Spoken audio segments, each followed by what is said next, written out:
When someone tells you you should believe in your dreams, and then someone tells you as a corporation you should invest in your employees' dreams, some people would think, are you serious? We're a business, we're not a charity. And someone has a different take on that, and that's why I invited him here today. Hello and welcome, Kevin Patrick. Hi, Niels. Thanks for having me. Thank you very much for taking the time. Can you get a bit can you get a bit more into the details of what is your approach of why do you tell corporations to invest in employees' dreams? Because most people will say, look, we're a business, your dream is your thing, we pay you a salary, and then you can make any dream come true, but that's not our job, or is it? Sure. Yes, I can go into it. There's so it starts right with what I would say is a worldwide disengagement problem, right? Mm-hmm. I mean, the number is somewhere in the 70 to 76% range, Yeah. right? So three out of every four employees in your company isn't working 8 hours a day. Yeah. Yeah. Right. So when you put it in perspective like that, Mm-hmm. um, it's kind of eye opening. Two, um, turnover is very expensive, right? That's true. Very, very expensive. And then um, losing tribal knowledge. So, right, in my day-to-day business, I work with ERP, right? So we currently installing Acumatica around the Mm-hmm. country. I was in the SAP ecosystem for 15, 20 years. And right, ERP gets a bad rap, right? It Yeah. gets, they're No one's expensive. waiting for you. No one's. I mean, They when we got into touch, and I just read you have to invest in people dreams. I just thought this is going to be some esoterical stuff, and then I looked at your CV, CFO, COO, leading in different positions, SAP consulting, which is extremely hard because let's face it, no one's waiting for an SAP consultant to come along. They all know it means lots of work, and it's hardly any benefit in the first place. So you know how the business works. You've been yeah, there. You've done that. How both do you come sides. to? Yeah, exactly. And especially when it comes to disengagement in tech in tech projects, where do you think this comes from? Well, where the disengagement comes from, I think is just not. I think I kind of know because I've seen it for close to 30 years. It comes from decisions being made in boardrooms or conference rooms without any consideration or discussion with the people doing the job, right? So a typical example would be, we go in, we do all the pleasantries, we sit down and do discovery, and at some point in that conversation, I'm going to say, hey, can we take a walk on the floor? I want to talk to the department lead, like, right, not the department head, the person doing the work. I want to talk to the production coordinator. I want to talk to the inventory specialist. Like, I want to talk to the people who are going to be touching this system day in and day out, not just waiting basically for reports from it. Um, so what happens is a very large percentage of the time, all of the decisions around the ERP and the workflow and the way it's going to work are designed in these conference rooms. And then one day, very close to go live, people come, the consultants come down, the management comes down and says, "Hey, we're changing all the systems, right?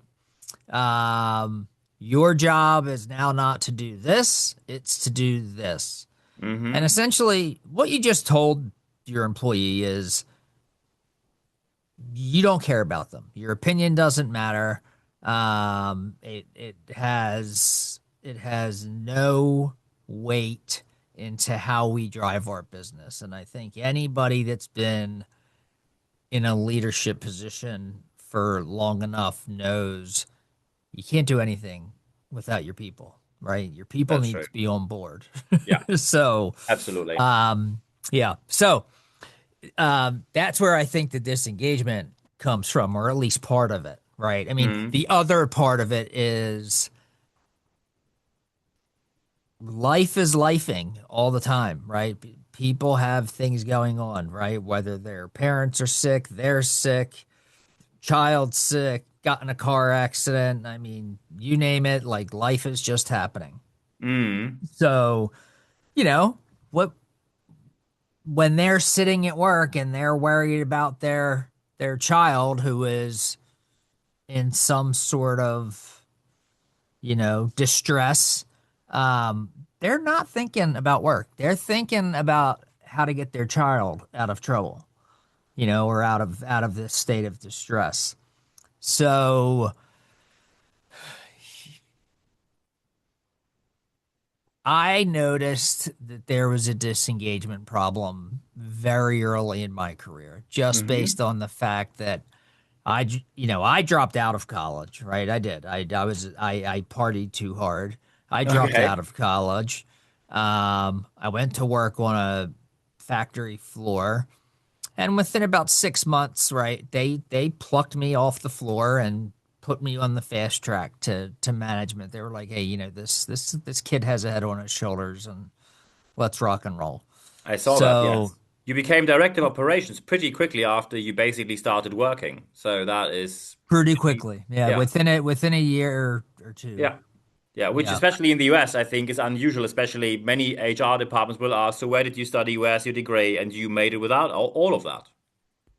correct, yeah. Yeah. I had a couple of the senior managers who really liked me and kind of Hmm.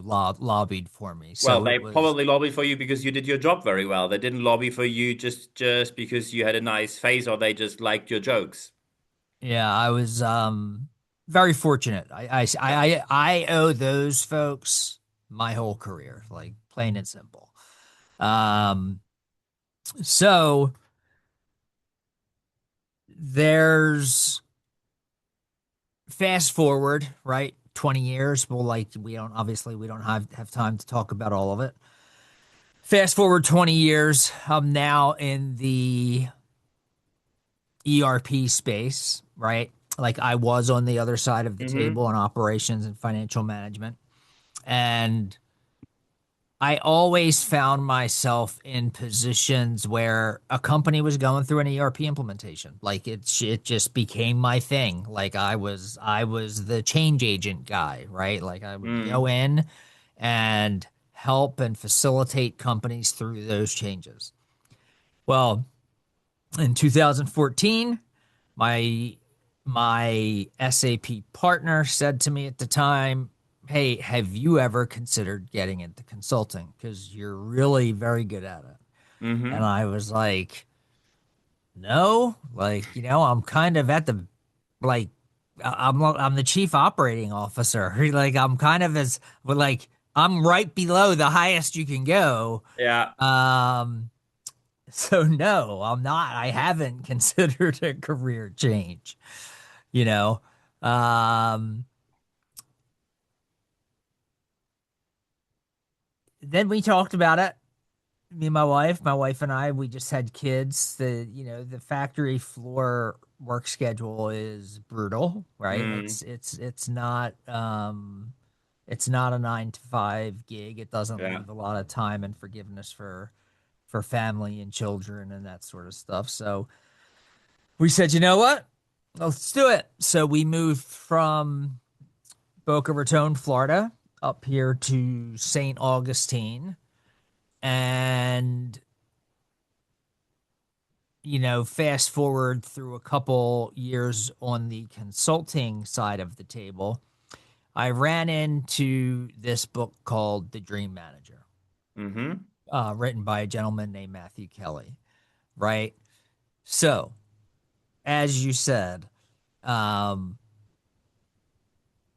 first thought, fluff piece, right? Like, Yeah. what is this? Like, Mm-hmm. it was just my first thought, and it's not something that I found. What's great about this story is I interviewed a gentleman who was all gung ho about it, right? He had just gotten a certification. He was ready. He was preaching it to me. And I was like, no Mm. way. Like, Yeah. I don't know what you're talking about. Yeah. And absolutely not. So I passed on him. Well, he then went to my previous employer and launched the program there. And I just noticed, right? I mean, I keep in touch with people, colleagues. Um, he did a very good job, and their turnover dropped, their engagement and efficiency went up, their CSAT and NPS with customers and employees went up. And I was like, huh. So Mm. I read the book. I'm lying. I listened to the book on an airplane via Audible, and I was blown away. I mean, it's a fairly easy read, but basically the gist of the conversation is, look, if your employees don't think you care about you, you care about them, why would they or should they put anything extra into the business? Now, flip the script on that. If you have a person that, they want to, I'm not even going to say go to school because that's pretty cliche, but right, the dream manager talks to the employee and says, hey, what's on your bucket list? What do you want to do? Mm. Right? So you're in Berlin now, right? Where I'm an American, and my response is, I'd love to travel Europe. Right? Okay. Um, then we basically lead them down a list of questions, right? Like, okay, when? I don't know. Okay, do you know how much this is going to cost? No. Okay. So Mm-hmm. before before we can do anything, you need to go and do some homework. And while you're at it, figure out how much disposable income you have right now. And then we can start to put a plan in place that looks like that is realistic to get you to that place. Mm-hmm. Right. And that's just one example. But but the point being, what happens is when that person realizes that the company is fully engaged with them, right? And they're really looking for the best output for them as individuals, the return on that investment is, I mean, I've seen numbers in the 300 to 400 to 450% Wow, that is return. a lot. Yes. Yeah, return on investment, right? So that's what I usually say to people. When you go to, if I were to go to you as a business person and just say, hey, give me $100,000 in 18 months, I'll give you a 400% return. Yeah, probably I would say I don't believe that this is going to happen. Right. Yeah. But But when it it happens, I would be pretty impressed. Yeah. pretty impressed. Right. Yeah. So it's, there's, I can I can break down those barriers in conversation pretty easily, like Mm-hmm. specifically in the consulting world, right? So if you have a turnover ratio of 40% and that 40% equals 10 people, right? And 10 people, to replace 10 people through a recruiter at Yeah. $30,000 a pop, Yeah. right? That's 30 grand or Yeah, yeah, 300 yeah, yeah, grand. yeah, Sorry. yeah, There's $300,000 to yeah. replace those people. And that is just the That doesn't include finder's onboarding them, fee. and maybe someone doesn't make the cut, someone's not a cultural fit, someone just walks out, or whatever else can happen. That is only the get the people through the door fee. Yeah, let me find the people. Yeah. So it goes when when you put it in terms like that to a business owner or manager, they're like, huh. Like, Mm, and what you have to explain to them is like, look, this isn't an HR program, right? This is you're doing one of two things. You're either certifying somebody internally, and this is like a standalone project, everything mm-hmm, is kept confidential, or you're bringing in a fractional person, which is somebody like myself. mm-hmm. Um, and that the power of that in sitting down, because we have a whole playbook, right, to take them through the Yeah. process. So you come in every Um, couple of days, weeks. How does that specifically work? so How? you're usually meeting with each individual once a month. It's a Mm-hmm, 12-month program, mm-hmm. right? Because there's 12 areas of life that you're addressing, right? Physical, emotional, spiritual, Yeah, intellectual, yada, yada, yada. yeah. And you're addressing each one of those kind of month to month. And while you're doing that, you're addressing the dream scenarios too, like Mm-hmm. the things that are on their bucket lists and stuff like that.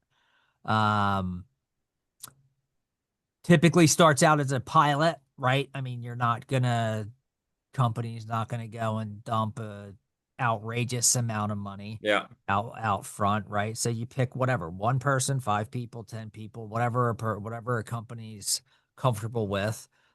And what they inevitably find is it works. Mm. How Works. come that so many organizations overlook this fact and simply say, look, we got a contract, you get a salary, you do the work, we're all happily ever after. How come that so many companies overlook this fact that you need to do more than that? Well, I would say that's, I don't want to sound too harsh, but I probably will. So I'm that's okay the with that. I'm old, German, so you can't be yeah, too harsh. so that's the old thinking, right? Yeah. That's the lie. That's the lie and we all still believe it. I'm going to give you a salary, you give me your life Mm, from X to Y time yeah. and beyond if I call you. Yeah. So, you know, how do people overlook it? I think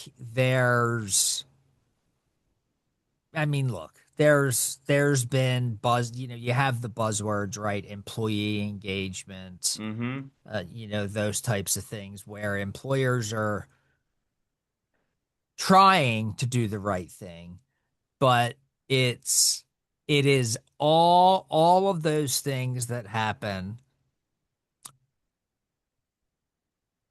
have a direct relation to a positive impact on the employer. It's not in the best interest of the employee, right? The Dream Manager program takes a completely different approach, right? Instead of asking, you know, what can we get out of our people, right? It's the question should be, what can we put into our people to make them basically the best version of themselves? Mm. Is basically what it comes down to. And yeah, sure. It Yeah. I get it. It sounds fluffy, right? Like I get it.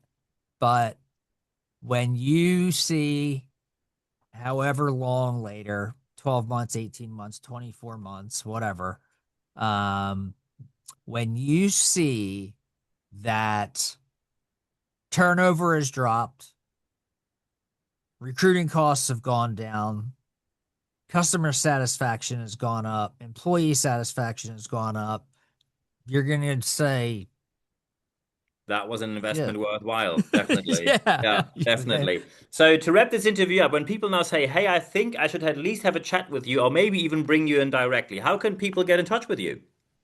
Sure. So I appreciate it. So first I would say just to explore, right? Go read or listen to the Dream Manager book, right? I can't take credit for this program. I'm just a certified dream manager. So I would say start there. See if it's something that piques your interest. Hmm. And then from there, um, I have a podcast of my own called The Dream Dividend, and it walks through real life, real stories and examples and scenarios of how this is practically done. Um, and then beyond that, my my company is called Trinity One Consulting. So you look at the Dream Dividend as the podcast and say Trinity One Consulting is just called as the publication company, right? Or the distribution company. But that's the business, Yeah. right? Where we go in and consult. And I've identified this little niche that says if I can thread that needle of disengagement around ERP and the Dream Manager program, we're going to see a lot more success on the ERP side. I think these are So, the perfect final words. So when you now say, "Hey, I think we need to do something, especially regarding tech projects," we have someone who was in the field, worked his way up, been there, done that, speaks from first-hand experience, and is a certified dream manager. So at the end of this podcast, there's only one thing left for me to say. Kevin, thank you very much for your I time. appreciate it, Niels. Thanks.